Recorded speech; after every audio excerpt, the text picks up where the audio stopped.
magacaygu waa Cumar Xaaji Ibraahim anigoo ku hadlayo magaca Wajir Peace Development Wajir County waxaanu shir maanta ku leeyahay magaalada Wajir anagoo ka hadlayna nabadgelyada ku saabsan wadanka Kenya waxaan ka xunnahay oo tacsiyo u direynaa dadkii laga geeriyooday oo si dambi la'aan ah loo dilay ayaan tacsiyo u direynaa waana ku xunnahay haddii aan nahay reer Wajir arrinteeda dawladda waxaan ka baryaynaa in ay arrintaas ay tilaabo ka qaado dadka dambiyalka geystay la soo qabto oo sharciga la geeyo dadka reer Kenya Soomaali ha ahaadena mise dadka kale oo ayagana ka imaaday down country ha noqdeena waa in ayagana ay ilaaliyaan nabadgelyada wadanka hayo nafikiri yale tumeongea leo yote katika mkutano yetu tukiwa watu ya Wajir kutoka down country na wale watu ya Wajir tumeongea mengi na tunalaani kabisa mauaji ambao imetokea pale katika Garissa na Mwingi. Hiyo hatua ni hatua ambayo ni mpya kwetu na hatukaribishi hata kidogo. Tunasema sisi kama watu wa Wajir tunaona hatua hiyo ni hatua sio ya kibinadamu kabisa. Tunataka tuishi amani na tunaungana na wale viongozi wetu waheshimiwa na wa magavana ambao wametoka katika Northern Kenya. Kwa hivyo tukiwa tunaunga serikali mkono, tunataka usalama idhibiti na wale watu ambao wako na hatia waletwe mbele ya sheria. Kwa majina naitwa Adan Abdullahi Barre, jina maarufu Kenya Juu, mkazi wa Wajir, mwana amani. Leo hii sisi kama watu wa Wajir, wazee, kina mama na vijana tumekutana hapa kuongea mambo ya amani. Kwanza kabisa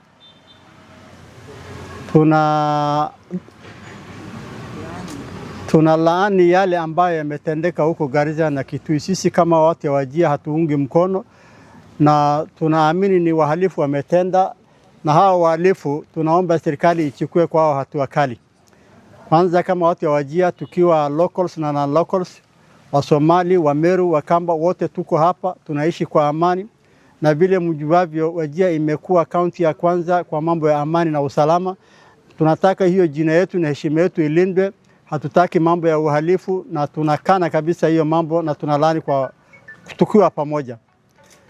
Ya pili, sisi kama wakazi wa Wajir tumeongea mambo mengi leo na tunaelekezea kidole ya lawama kwa kamati ya usalama hasa ya Kitui, kwani kulingana ile habari tunayo kuna kifo ilitokea Kitui, hatua haikuchukuliwa, vifo vinne vikafuatilia, hatua haikuchukuliwa, na juzi watu 7 wameuawa. Tunaomba serikali yetu tukufu wakati shida inatokea wachukue hatua kwa haraka.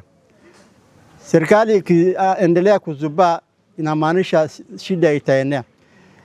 Ya mwisho kabisa tunaongea na wakazi wa Wajir popote mlipo, Wajir ni salama na tunaomba watu waishi kwa usalama. Mkiona shida ikitokea mueleze kwa haraka na tunaomba muishi kwa amani pamoja. Uwe Msomali, uwe Mkamba, uwe Mmeru, uwe Mjaluo, Wajir ni wako, ishi kwa amani. Kwa hayo machache tunaomba serikali tukufu itulize yale mambo yanaendelea kati ya Garissa na Kitui.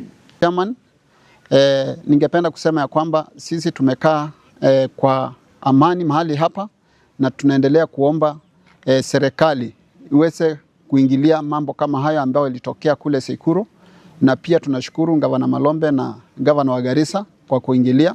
Tunaomba pia viongozi wa jamii wakati tendo linatokea, wakati shida imetokea, suluhu si kufunga barabara. Hii barabara ni ya watu wote. Kenya, kila mwana Kenya ako na haki ya kwenda mahali popote. Wakati barabara zinafungwa na wanasema wanafungia wa Somali, pia sisi tunakaa huku kumekuwa makao, wenyeji huku hawajatuonyesha madharau. Tunakaa vizuri na tunaomba viongozi wote wa Ukambani kupitia kwa viongozi Malombe na Kalonzo na wale wengine wakae chini wasuluhishe hii maneno tusisikie maneno tena, tunalaani hii kitendo kwa njia vyovyote zozote zile. Hakika tunahitaji amani na mji wa Wajir tunakaa na amani, hatuna shida.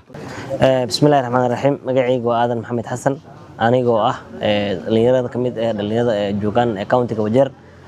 Waxaan rabnaa inaan aad iyo aad aan u cambaarayno horta dhibabka ka dhaci haayo maxaa la dhihi jiray Kitui iyo Garissa. waxyaalo fara badan ayaa maxaa la dhihi jiray ay qabad ay ku hayaan.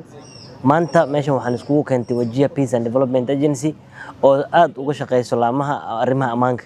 waxayna aad uga shaqeeyaan ammaanka meel walba ka jiro. ammaanku waa muhiim. Wajir hadda aan ka soo qabsano mar dhow Wajir waxay hoostagaraynaysaa Madaraka Day, marti badan baa noo soo socoto. magaalada waxaa laga rabaa horta in ammaan weyn laga muujiyo. nabad iyo naasna looga leh. nabad la'aan wax la qabanayo ma jirto.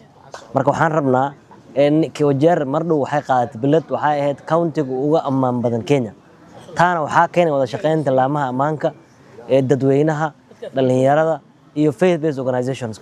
marka waxaan rabnaa arrintii ammaankii nabadii in hore loo sii wado sifa aan maxaa la dhihi jiray arrintii ammaankii aan aad iyo aad aan u ilaalino.